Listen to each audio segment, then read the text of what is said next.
উপস্থিত অত্র বিদ্যালয়ের সপ্তম শ্রেণী শিক্ষার্থী, আমি মোহাম্মদ রফিকুল ইসলাম, সহকারী শিক্ষক। আমি তোমাদের সপ্তম শ্রেণী বিজ্ঞান বসে গত ক্লাসে নবম অধ্যায়ে পড়িয়েছিলাম। নবম অধ্যায় তাপ ও তাপমাত্রা সম্পর্কে আলোকপাত করেছিলাম। এখন তোমাদের তাপ ও তাপমাত্রা অধ্যায়ে কিছু গাণিতিক সমস্যা সমাধান নিয়ে আলোচনা করব। গাণিতিক সমস্যা সমাধানটি উদ্দীপক হলো, তোমরা বোর্ডে লক্ষ্য করো, প্রমীলা হঠাৎ অসুস্থ হয়ে পড়লে ডাক্তার তার শরীরের তাপমাত্রা মেপে বলল, প্রমীলা, তোমার গায়ের তাপমাত্রা 41 ডিগ্রি সেলসিয়াস।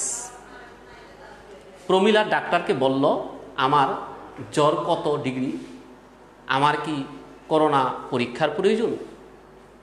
এই আলোকে প্রিয় শিক্ষার্থী বন্ধুরা, একটি গাণিতিক সমস্যা সমাধান বের করতে হবে। যেহেতু প্রমীলার গায়ের তাপমাত্রা ছিল 41 ডিগ্রি সেলসিয়াস, তাহলে প্রমীলার জ্বর কত ডিগ্রি তা নির্ণয় করতে হবে। তাহলে আমরা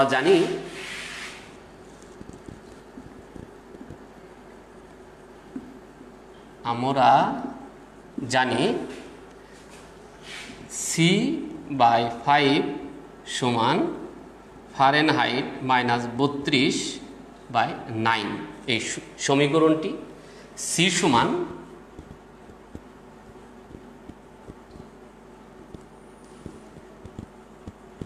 সেলসিয়াস তাপমাত্রা। সেলসিয়াস তাপমাত্রা শিক্ষার্থী বৃন্দ, তোমরা দেখতে পাচ্ছ এখানে প্রমীলার গায়ের তাপমাত্রা ছিল 41 ডিগ্রি সেলসিয়াস তাপমাত্রা। তাহলে আমরা লিখতে পারি C সমান 41 ডিগ্রি সেলসিয়াস। 41 ডিগ্রি সেলসিয়াস তাপমাত্রা কার? এই প্রমীলার গায়ের তাপমাত্রা। তাহলে আমাদের বের করতে হবে ফারেনহাইট, F ইকুয়াল টু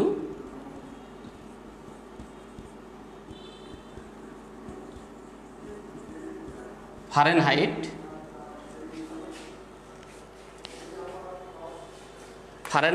তাপমাত্রা কত?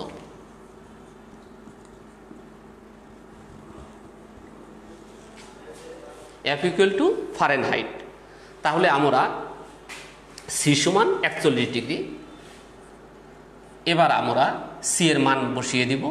তাহলে 41 degree by 5 equal to F -32/9 by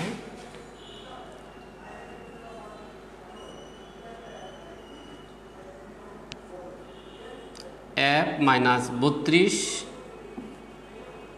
তোমরা আড়াআড়ি গুণন করে নিবে, 41 ডিগ্রি -9 বা F -32 সমান 41 আর 32 যদি গুণ করা হয় 369/5। এই 5 নিচে চলে আসলো। তাহলে ভাগ করলে 73.8।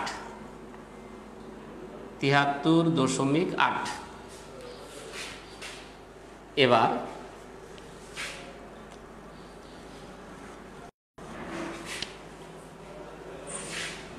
F ইকুয়াল টু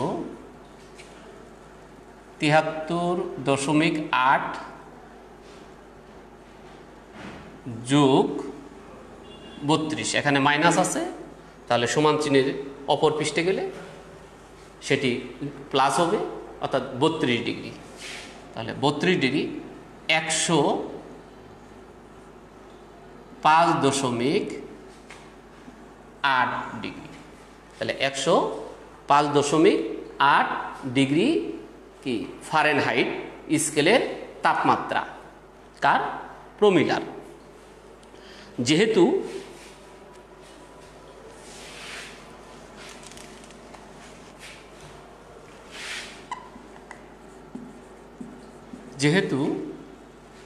একজন সুস্থ মানুষের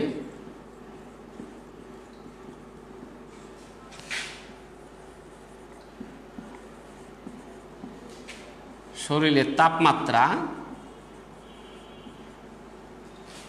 কত ডিগ্রি? 98.4 degree Fahrenheit.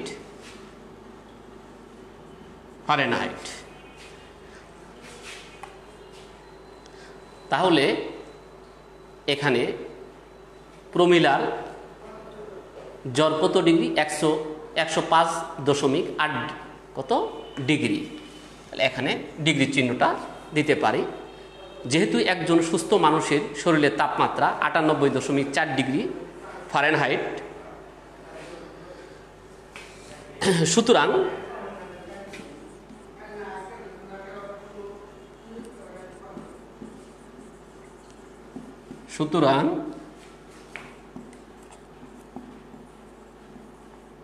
প্রমিলার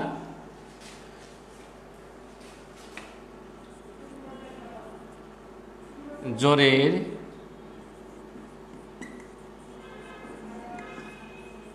পরিমাণ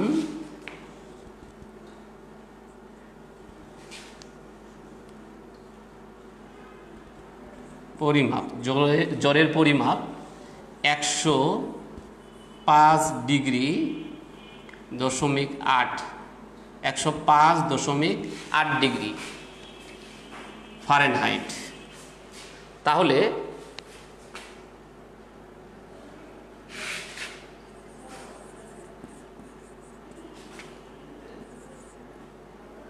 তার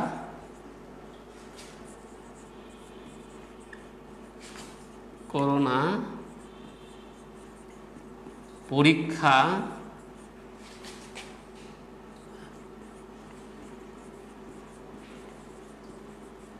প্রয়োজন হবে।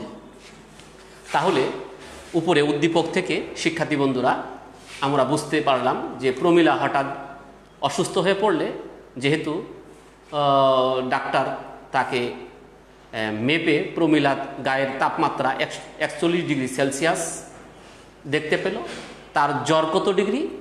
আমরা 105.8 ডিগ্রি ফারেনহাইট। যেহেতু একজন সুস্থ মানুষের শরীরের তাপমাত্রা 98.4 ডিগ্রি ফারেনহাইট, তা সুতরাং প্রমিলার জ্বরের তাপমাত্রা কত ডিগ্রি? 105.8 ডিগ্রি। তাহলে তার করোনার পরীক্ষার অবশ্যই প্রয়োজন হবে। ধন্যবাদ শিক্ষার্থী বন্ধুরা। এবারে পরবর্তী তোমাদের আরেকটি সমস্যার সমাধান।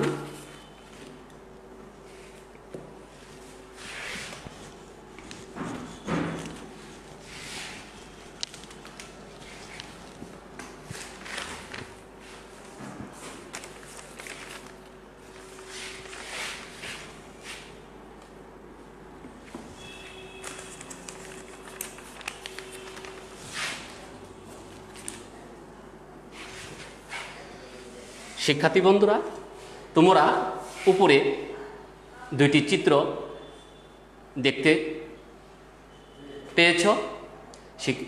একটি এক্স চিত্র, অন্যটি ওয়াই চিত্র। এক্স চিত্রে দেওয়া আছে 32 ডিগ্রি সেলসিয়াস এবং ওয়াই চিত্রে দেওয়া আছে 86 ডিগ্রি ফারেনহাইট। তাহলে এখানে 32 ডিগ্রি সেলসিয়াস তাপমাত্রা, এখানে 86 ডিগ্রি সেলসিয়াস। এটি এক্স এবং এটি ওয়াই। মনে করি এটি একটি পাত্র এবং এটি একটি পাত্র। তাহলে এই দুইটি পাত্রে এখানে তাপমাত্রা পরিমাণ দেওয়া আছে। তাহলে একটিতে দেওয়া আছে সেলসিয়াস আর অন্যটিতে দেওয়া আছে ফারেনহাইট স্কেলের তাপমাত্রা, এবং সেলসিয়াস স্কেলের তাপমাত্রা। প্রিয় শিক্ষার্থী বন্ধু, তোমরা বুটে দুইটি এই চিত্র দেখতে পেয়েছ। থার্মোমিটারকে পারদ ব্যবহার করা হয়। এখানে থার্মোমিটার, তাহলে একটি থার্মোমিটারের চিত্র আমরা দেখিয়ে দিব। এবারে তোমরা দেখতে পাবে একটি থার্মোমিটারের চিত্র। এই থার্মোমিটারটি যেহেতু এখানে বাল্ব রয়েছে, এখানে কাঁচনল, এখানে পারদ রয়েছে, এটি একটি পারদ থার্মোমিটার স্কেল। তাহলে এই পারদ থার্মোমিটার ব্যবহার করা হয় কি কারণে? ক্লাসে মিমের শরীরের তাপমাত্রা মেপে দেখা গেল 97 ডিগ্রি ফারেনহাইট। মিমের তাপমাত্রা সেন্টিগ্রেড স্কেলে কত হবে তা গাণিতিকভাবে হিসাব করো। তাহলে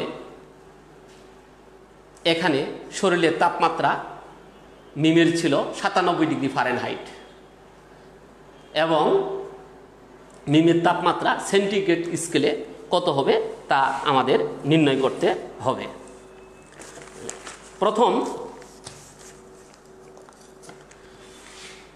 প্রথমে এক্স চিত্রে, এখানে এক্স চিত্রে গ নাম্বার আমাদের প্রশ্নটি হবে যে এখানে ওয়াই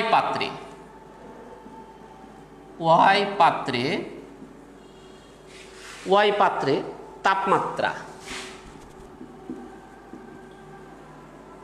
তাপমাত্রাকে সেলসিয়াস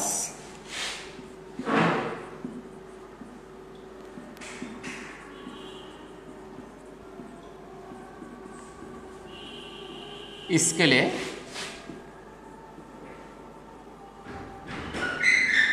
প্রকাশ করো। তাহলে এই উপরের এই চিত্রে ওয়াই চিত্রের তাপমাত্রা সেলসিয়াস স্কেলে প্রকাশ করতে হবে। তাহলে সেলসিয়াস স্কেলে এখানে তাপমাত্রা দেওয়া আছে 32 ডিগ্রি এবং ফারেনহাইট স্কেলে দেওয়া আছে ওয়াই পাত্রে 86 ডিগ্রি। কিন্তু এই ওয়াই পাত্রের তাপমাত্রা সেলসিয়াস স্কেলে প্রকাশ করতে হবে। এটি গাণিতিক সমস্যা সমাধান করতে হবে। গাণিতিক সমস্যা সমাধানটি তাহলে উদ্দীপক, প্রথমে সমাধান,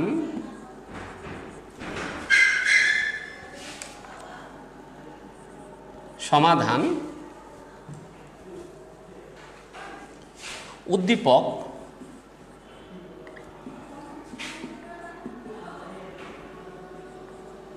হতে পাই। কি পাই উদ্দীপক হতে? এই ওয়াই চিত্রে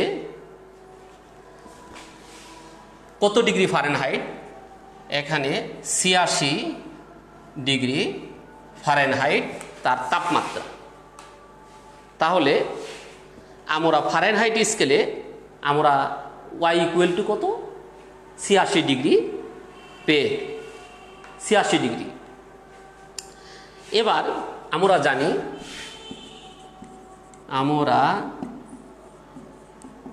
জানি C/5 সমান ফারেনহাইট মাইনাস 32 নিচে 9 বা C/5 সমান, তাহলে এখানে ফারেনহাইটে 86 ডিগ্রি মাইনাস 32 নিচে 9।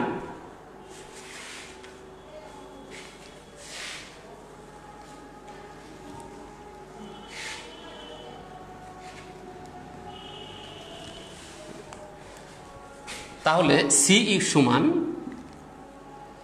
86 থেকে 32 বিয়োগ এখানে 5/9 ইন্টু, তাহলে 86 থেকে 32 বিয়োগ করলে হয় আমাদের 4 এখানে 5 হবে, 5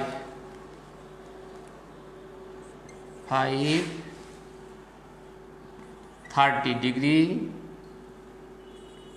39 9 5 4 5 54।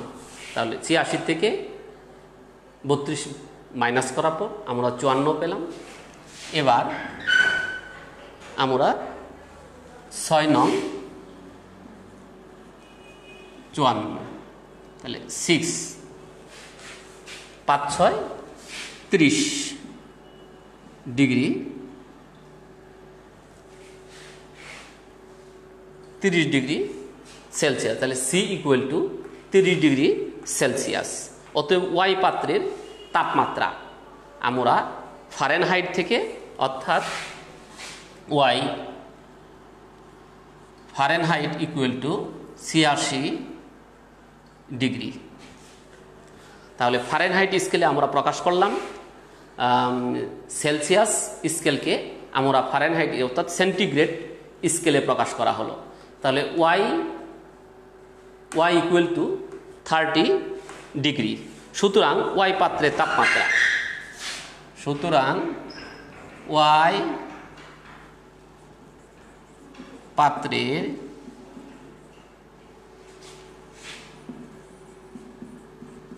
তাপমাত্রা সমান 30 ডিগ্রি সেন্টিগ্রেড। এবার এক্স এবং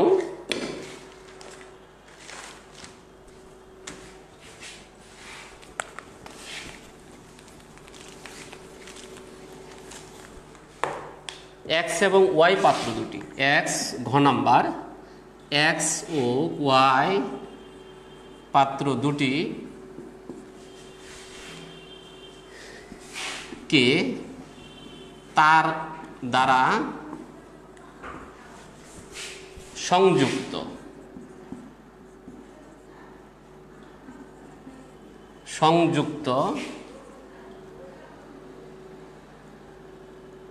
সংযুক্ত করা হলে তাপ কোন দিকে প্রবাহিত হবে তা গাণিতিকভাবে বিশ্লেষণ করো। তাহলে এই এক্স এবং ওয়াই পাত্রের দুটিকে তার দ্বারা যদি সংযুক্ত করা হয় তাহলে তাপ কোন দিকে, এই ফারেনহাইট স্কেলের দিকে না সেলসিয়াস স্কেলের দিকে প্রবাহিত হবে তা গাণিতিকভাবে বিশ্লেষণ করা হবে। তাহলে এবার আমরা গাণিতিক সমস্যা সমাধানটি লিখে ফেলি।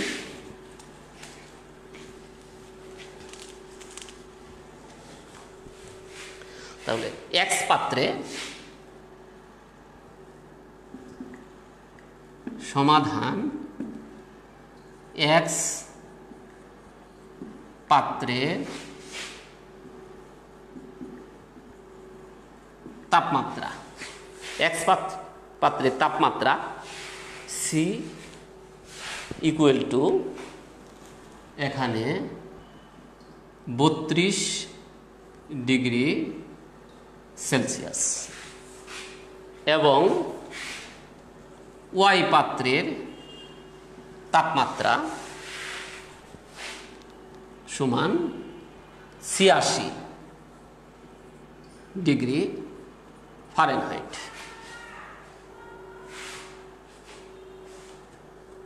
তাহলে ওয়াই পাত্রের তাপমাত্রা কত? 86 ডিগ্রি।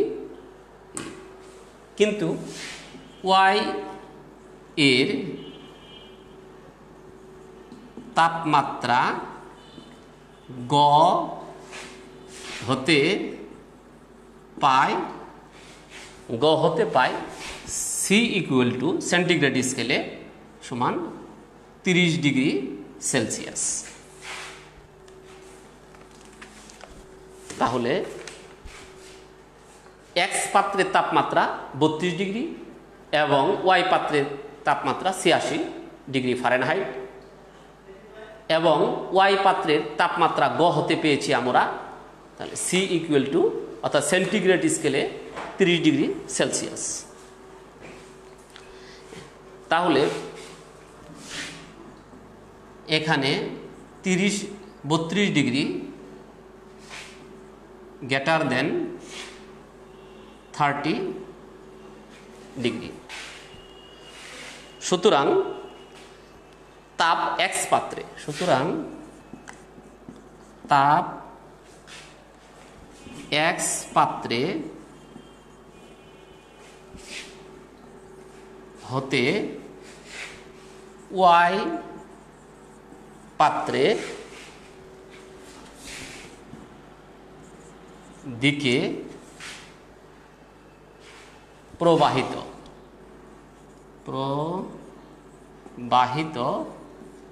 হবে। কারণ তাপ যেহেতু 32 ডিগ্রি, তাহলে ওয়াই এর মান আমরা কি পেয়েছি, ওয়াই এর মান 30 ডিগ্রি, ওয়াই এর মান 30 ডিগ্রি এবং এক্স এর মান 32 ডিগ্রি। তাহলে এক্স পাত্র হতে অর্থাৎ এক্স পাত্র হতে এই এক্স পাত্র হতে ওয়াই পাত্রের দিকে প্রবাহিত হবে। কারণ তাপ সর্বদা উচ্চ তাপমাত্রা বস্তু হতে নিম্ন তাপমাত্রা বস্তুর দিকে প্রবাহিত হয়। তাহলে এখানে বোঝা যাচ্ছে যে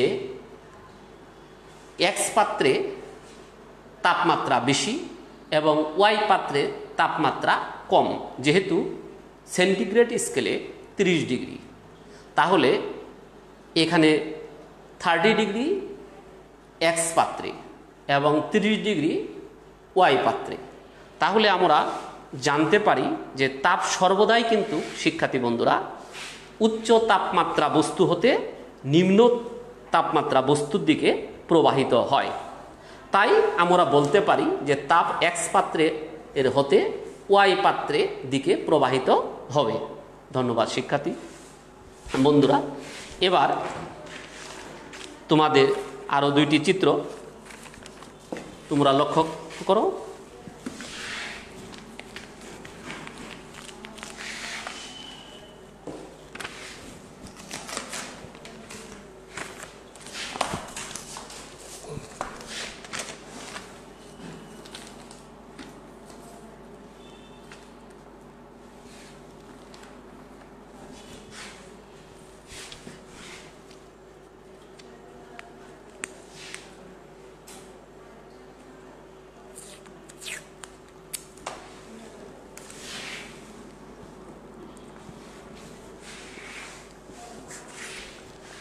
শিক্ষার্থী বন্ধুরা আরও 2টি চিত্র তোমরা দেখতে পেয়েছো।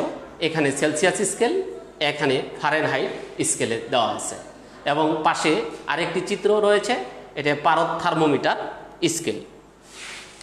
তোমরা এই বোর্ডের চিত্র হতে দেখতে পেয়েছো এখানে 3টি চিত্র। 3টির মধ্যে এই কেন এই পারদ থার্মোমিটার স্কেল ব্যবহার করা হয়।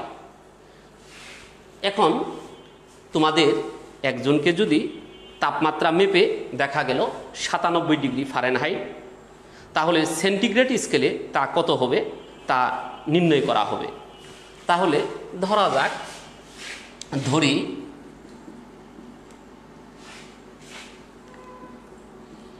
মিমের তাপমাত্রা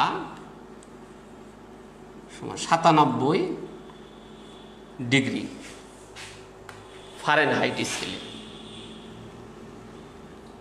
ফারেনহাইট স্কেলে দেওয়া আছে 97 ডিগ্রি। তাহলে সেক্ষেত্রে সেন্টিগ্রেড স্কেলে কত হবে সি সমান কত, সেন্টিগ্রেড স্কেলে কত হবে। তাহলে আমরা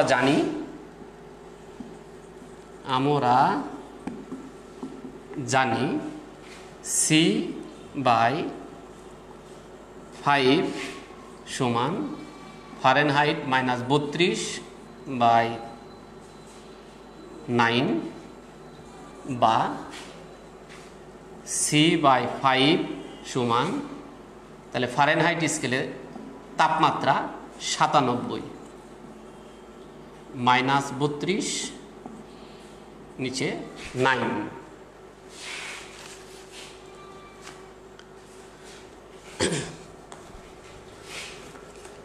এবারে চিত্রটি উঠিয়ে ফেলি।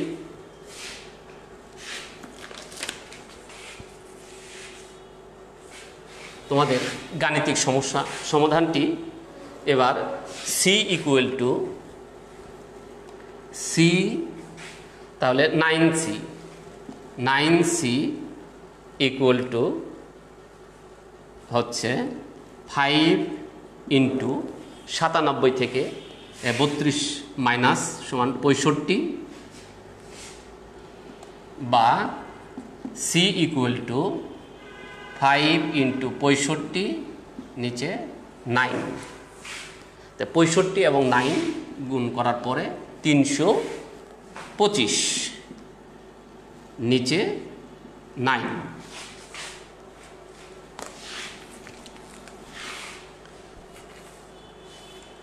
তাহলে 325কে 9 দ্বারা ভাগ করলে আমরা পাই 36.11 ডিগ্রি সেলসিয়াস।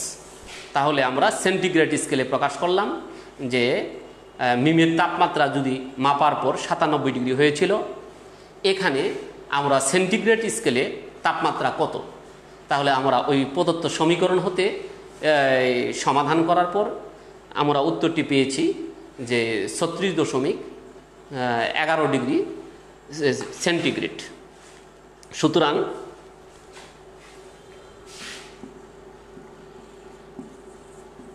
মিমের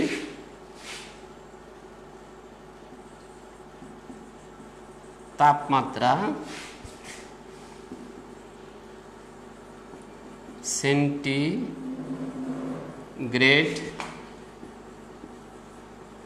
স্কেলে 36.11 ডিগ্রি সেলসিয়াস।